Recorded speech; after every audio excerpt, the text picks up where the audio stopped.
Good afternoon, parents, students and members of staff.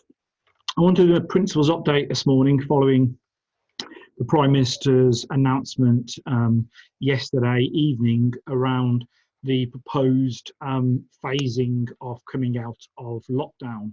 I'm sure many of you tuned in and listened at 7 o'clock last night, and I imagine that most of you were left with probably more questions than answers. And I think as a school, it's really important that we just clarify our position and what we know. And I think the simple answer is clearly from last night's presentation, there's a huge amount we don't know. The government discussed around the idea of looking at opening up schools on a phased approach. It mentioned primary schools, clearly because of primary kids being looked after by parents and their thoughts of getting parents back to work, etc. And I know that will bring huge apprehension to many parents. And I've already seen petitions gone around last night in regards, the concern around parents of how they feel about sending kids back to school. So I know there's a lot of anxiety. It was mentioned around the potential for GCSE year kids next year, i.e. year 10 students, and the ability to get them back into school as well, maybe after the 1st of June. The simplest thing is there's a lot we don't know. We are waiting further information from the government. It talks around the safety of employers and employees and information coming out to employers. So we await that information. Clearly, as members of staff here, they are employees of mine, and we will not bring staff or students back into school if I and the governors do not feel that it is not safe to do so. We are exploring what our options in the building are around social distancing, about what we can do, but we have to acknowledge that we are a unique school as a UTC, specifically as well, because we are very small. We are very small in size in our buildings and in our corridors and our classrooms. Therefore, I wanted to reassure parents, students and staff that we will not be rushing into any decision.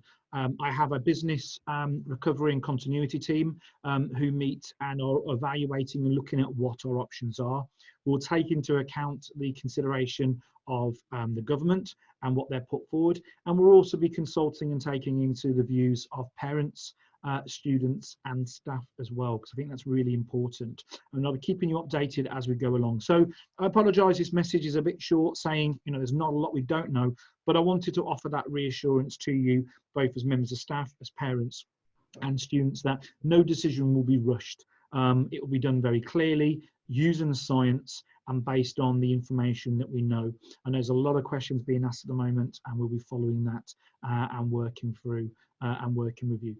Lessons continue and our programme of phase 2 continues as normal, so please do keep working. An update will be coming to you today, straight tomorrow, on about the vocational grades, calculated grades for year 13, but actually now will also include information for year 12s and year 10. It's been a real complicated and very changing picture to do with vocational BTEC qualifications, to do with calculated grade and their courses. It's not as simple as A-level and GCSE, which in itself isn't that simple. So the absolute important thing is that you continue work towards those assignments that you're being set, and you'll be given a clear update from Miss Salisbury and the members of my senior team here about how you proceed on those courses over the next week going forward. So hope you're all keeping well, keeping safe, and I look forward to speaking to you very soon. Take care. Thanks. Bye.